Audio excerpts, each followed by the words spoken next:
Saudara-saudari yang kekasih dan diberkati Tuhan, sebelum akan membaca dan merenungkan firman Tuhan, marilah kita satu dalam permohonan doa. Mari kita berdoa. Pujian, sembah dan hormat kami naikkan kepadamu ya Tuhan Allah di dalam Yesus Kristus.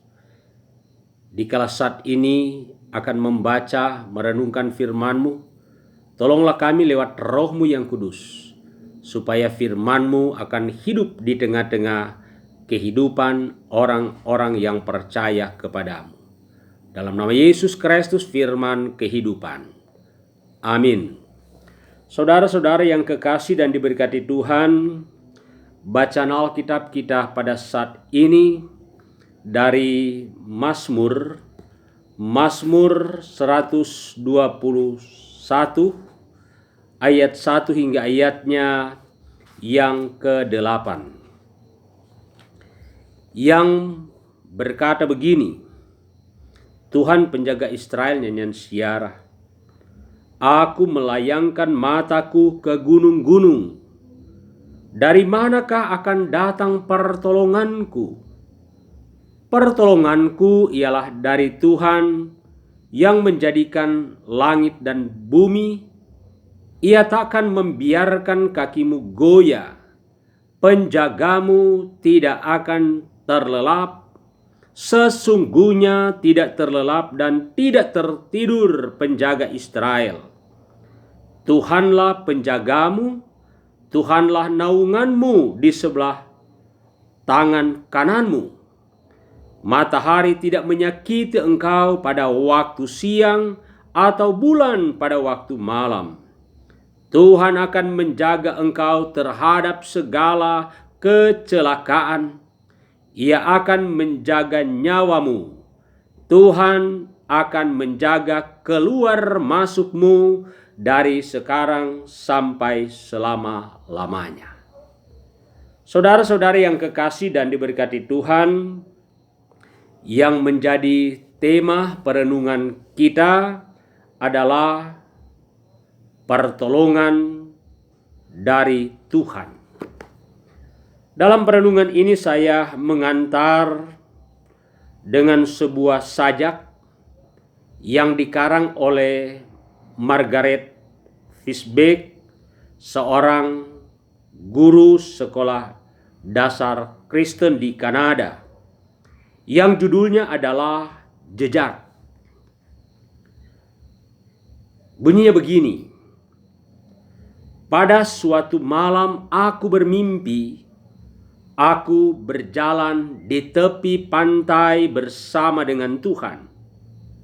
Di bentangan langit gelap, tampak kilasan adegan-adegan hidupku. Di tiap adegan aku melihat dua pasang jejak kaki di pasir. Satu sepasang jejak kakiku dan yang lain sepasang jejak kaki Tuhan. Ketika adegan terakhir terlintas di depanku, aku menengok ke belakang ke jejak kaki di pasir. Di situ hanya ada satu pasang jejak kaki. Aku mulai mengingat kembali bahwa itu adalah bagian yang tersulit dan paling menyedihkan dalam hidupku. Hal ini mengganggu perasaanku. Maka aku bertanya kepada Tuhan, Tuhan, Engkau berkata, ketika aku tetap mengikuti Engkau, maka Engkau akan berjalan dengan aku sepanjang jalan. Namun ternyata pada masa yang paling sulit dalam hidupku, hanya ada sepasang jejak kaki. Aku tidak mengerti mengapa justru pada saat aku sangat membutuhkan Engkau, Engkau meninggalkan aku. Engkau tidak berjalan bersama aku.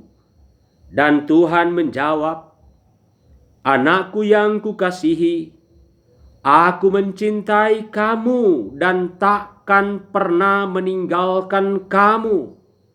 Sebab pada saat sulit dan penuh bahaya sekalipun, sebab yang kamu lihat ada sepasang jejak kaki itu bukanlah sepasang jejak kakimu, tetapi itu adalah sepasang jejak kakiku. Karena saat itu aku sedang mengangkat kamu, aku sedang menggendong kamu. Saudara-saudara, sajak yang begitu indah, yang menggambarkan tentang kehidupan orang yang berjalan dengan Tuhan, yang tidak pernah bebas dari masalah, persoalan, pergumulan. Ada saatnya kita merasa seolah-olah Tuhan meninggalkan kita. Penderitaan, pergumulan yang menimpa perjalanan hidup ini. Dan kita bertanya, mengapa Tuhan tidak menolong kita? Namun sebenarnya Tuhan sedang menolong. Kita selalu berada dalam pemeliharaan Tuhan. Bacaan kita tadi, ayat yang pertama, nyanyian Syarah, aku melayangkan mataku ke gunung-gunung, dari manakah akan datang pertolonganku? Nyanyian menempuh perjalanan sehubungan. Di saat itu ada waktu tertentu umat Tuhan mengadakan perjalanan ke bait Allah di Yerusalem untuk beribadah. Pemazmur menyadari dalam perjalanan itu pasti ada tantangan, baik ancaman binatang berbisa di padang gurun, binatang buas, dan juga suku-suku bangsa sebagai musuh dari umat, dan juga tantangan-tantangan lainnya. Pemazmur menyadari hal itu, dan melalui pengalaman kehidupan bersama dengan Tuhan, pemazmur memberi jawaban dalam ayat 2. Pertolonganku ialah dari Tuhan yang menjadikan langit dan bumi. Saudara-saudara, menarik untuk disimak kesaksian pemazmur tentang siapa Tuhan yang adalah penolong, yang adalah pemelihara. Ia mengatakan bahwa Tuhan adalah penjaga, penolong yang tidak terlelap dan tidak tertidur. Manusia, siapapun dia, pasti ada waktunya untuk tidur. Yang mau menyampaikan bahwa manusia adalah lemah, manusia membutuhkan kekuatan, dan dalam bagian ini pemazmur menggambarkan tentang kekuatan dari Tuhan yang menjadi penolong bagi umat Allah, berlaku untuk seluruh kehidupan. Itu juga tentunya berlaku di tengah-tengah kehidupan orang percaya siang dan malam. Tuhan tetap akan memperhatikan, tetap akan menolong umatnya. Tuhan tidak pernah terlelap dan tertidur. Tuhan selalu memberkati melalui pemeliharaan dalam setiap perjalanan yang kita tempuh.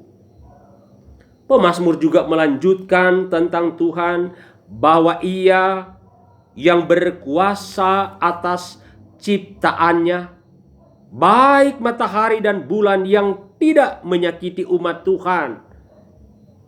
Dan Tuhan akan menjaga, memelihara terhadap umat Tuhan agar terhindar dari kecelakaan. Karena Tuhan menjaga nyawamu, Tuhan menjaga kehidupanmu. Saudara-saudara yang kekasih dan diberkati Tuhan, yang pasti hidup orang-orang percaya, hidup orang-orang Kristen mengalami banyak hal. Ada hal-hal yang menyenangkan, hal-hal yang menyukacitakan, tetapi juga ada yang dialami hal-hal yang tidak menyenangkan, ada hal-hal yang merupakan penderitaan, ada kekurangan, ada kelimpahan, ada suka, ada duka, ada waktu sehat tetapi juga ada waktu sakit. Termasuk sebagaimana yang kita alami sekarang ini. Pergumulan dunia dihubungkan dengan pandemi COVID-19. Namun kita dapat menengok ke belakang. Bagaimana pengalaman-pengalaman kehidupan kita. Dikala kita mengalami kesulitan, maka akhirnya kita dapat melewati. Ini juga menjadi dorongan yang kuat. Sebab dengan adanya pandemi COVID-19 banyak dampaknya. Termasuk dalam kehidupan kita, ada yang kehilangan pekerjaan, ada yang di PHK, ada yang usahanya bangkrut. Banyak hal. Namun sebagaimana ungkapan pemazmur bahwa Tuhan adalah penolong. Saudara-saudara yang kekasih dan diberkati oleh Tuhan, kita terus meyakini bahwa di dalam segala suasana, segala situasi, segala keadaan, kita tetap akan merasakan bagaimana dikala kita menghadirkan Tuhan bersama dengan Tuhan, Tuhan akan merancangkan pada hal-hal yang mendatangkan kebaikan. Itu juga yang pernah diungkapkan di tengah-tengah ungkapan daripada Paulus itu sendiri dalam Roma 8 ayat yang ke-28 diungkapkan begini. Kita tahu sekarang bahwa Allah turut bekerja dalam segala sesuatu untuk mendatangkan kebaikan bagi mereka yang mengasihi Dia, yaitu bagi mereka yang terpanggil sesuai dengan rencana Allah. Menarik juga ungkapan-ungkapan ini. Diungkapkan di sini Allah turut bekerja dalam segala sesuatu. Kata segala sesuatu berarti bukan hanya hal-hal yang menyenangkan Allah turut bekerja, tetapi juga hal-hal yang tidak menyenangkan. Dan kita meyakini itu juga berlaku di tengah-tengah kita mengalami pergumulan disebabkan pandemi COVID-19 ini. Allah turut bekerja. Allah turut bekerja mendatangkan kebaikan yang diungkapkan bagi mereka yang mengasihi Dia. Dalam arti bahwa di tengah-tengah proses-proses ini, orang-orang yang mengasihi Dia, orang-orang yang mengasihi Tuhan, mengasihi Allah, mengasihi Yesus akan terus datang mencari bahwa Dia adalah sumber pertolongan itu sendiri. Itu juga yang kita lihat ungkapan-ungkapan daripada pemazmur dalam ungkapan-ungkapan bagian bacaan ini yang mau mengatakan bahwa dalam kehidupan ini akan terus diberi kekuatan, diberi kemampuan, bahkan Dia akan menuntun, menyertai, memelihara, menggendong, sehingga dalam segala hal kita akan bersyukur karena di dalam segala hal akan mendatangkan kebaikan bagi orang-orang yang mengasihi Dia. Dalam bagian akhir diungkapkan oleh pemazmur yang mengatakan, Tuhan akan menjaga keluar masukmu dari sekarang sampai selama-lamanya. Amin.